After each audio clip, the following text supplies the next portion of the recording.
Oh, j'ai dépensé sans compter. Et c'est difficile de les garder, ces dinosaures. Voilà ce qu'on pourrait dire de Jurassic Park World Evolution. Donc Jurassic World Evolution pour dire le bon titre, un jeu développé par Frontier Development qui sont spécialisés dans les city builders, les jeux un petit peu où tu fais le kéké avec ta souris, tu construis des trucs. Et là en l'occurrence c'est la grosse franchise avec Universal derrière, la licence officielle de Michael Crichton et puis beaucoup de dinosaures de Jurassic Park, de tous les films, on les a tous, y compris les récents qu'on a pu voir dans les derniers chapitres.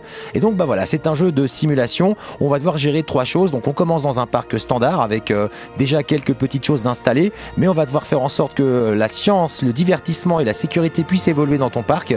Donc il va falloir faire en sorte que tu envoies des hélicoptères pour aller chercher dans l'ambre, dans le monde entier, pour extraire l'ADN de tes dinos. Tu vas commencer à les incuber, parfois passer 50%, tu peux commencer à les incuber en sachant que parfois tu vas avoir des problèmes et le dinosaure ne va jamais éclore. Mais plus tu t'approches du 100% d'ADN, plus ton dinosaure va éclore. Tu vas le sortir dans son parc en faisant attention effectivement à vérifier que ça soit un parc grillagé, électrifié. Un peu sécurisé quoi. Exactement, si c'est un carnivore, si c'est des herbivores, ça va. Ensuite quand tu cliques sur ton dino, il faut bien que tu regardes effectivement si c'est plutôt un solitaire, s'il aime bien vivre à plusieurs. Au début, les tout premiers que tu fais, je les ai fait seuls et ils s'ennuyaient, mais alors très fort, et au bout d'un moment, ils essaient de s'en aller. Ils se barrent. Ce qui est intéressant aussi avec ce Jurassic Park, c'est que donc on est vraiment en vue du dessus, vue de très loin, mais on peut zoomer jusqu'à la narine d'un dinosaure. C'est ça qui est absolument incroyable avec le moteur 3D, c'est que ça nous permet de, si tu aimes les dinosaures, tu es servi avec celui-là.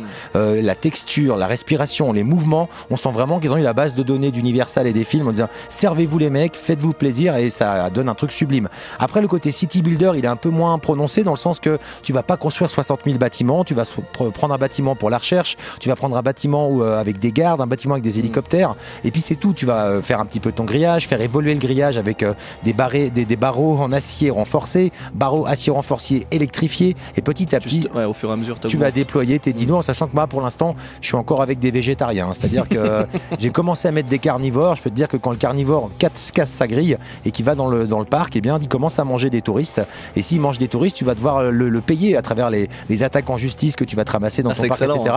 Mais c'est comptabilisé, la compta a tout prévu, tu peux continuer. Un budget spécial. Exactement, ouais. Plus tu vas générer des dinosaures balèzes, plus tu vas faire venir du monde, tu vas pouvoir commencer à gérer, au moment donné, tu vas construire des hôtels, donc, comme je le disais, le divertissement, ça veut dire quoi? Ça veut dire les magasins de farce et attrape, enfin plutôt les magasins de souvenirs, les magasins de t-shirts, les fast-food que tu vas mettre autour, les abris de sécurité, parce qu'à un moment donné, effectivement, tu es dans une ambiance tropicale. Qui dit tropique dit grosse tornade, grosse tempête. Là, effectivement, tous les touristes vont aller se planquer dans le truc, et puis faut bien imaginer que les grillages vont prendre et que les dinos vont se libérer. Ils vont se libérer. Voilà, ce que j'ai un petit peu regretté, c'est que effectivement, tu évolues, plus tu prends de l'ambre, plus tu as de nouveaux dinosaures qui s'ajoutent. Avant le T-Rex, c'est un bon moment quand même. Faut aller un peu parcourir la planète pour récupérer tout l'ADN. Ce que j'ai regretté un petit peu, c'est qu'à un moment donné, tu passes ton temps à. Ce que j'ai pas dit, c'est que tu peux donc donner des ordres à la Jeep ou à l'hélicoptère qui va aller prendre les bébêtes que tu as endormis pour les remettre dans leur enclos, mais tu peux prendre le contrôle carrément de la Jeep. C'est-à-dire que quand il y a une tempête, une tornade, tu peux pas cliquer sur la Jeep et dire va réparer le grillage. Non, tu dois prendre le contrôle. Ça aussi, c'est bien foutu pour un simulateur, un city builder.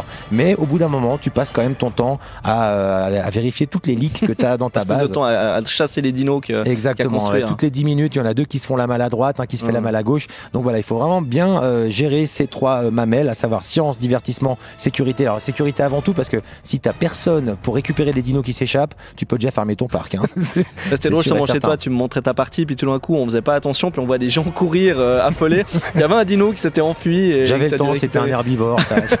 Ça allait, c'était la panique. Il avait pas faim, ouais. Donc voilà, je vous dis, les dinos sont sublimes, on peut vraiment zoomer, dézoomer de manière assez impressionnante, j'ai rarement vu ça. Je pense par contre que le jeu va se rattraper avec ses DLC derrière. Il y a un petit côté qui fait que tu te dis ouais, il est un petit peu creux quand même ce Jurassic Park. Puis une fois que tu as tous les dinos, voilà, en plus, t'as pas un mode bac à sable, c'est plutôt des scénarios qu'on te propose. Tu arrives au début, c'est assez simple, tu as 8 ou 9 millions de dollars, dont à 500 000 le dino, ça va vite.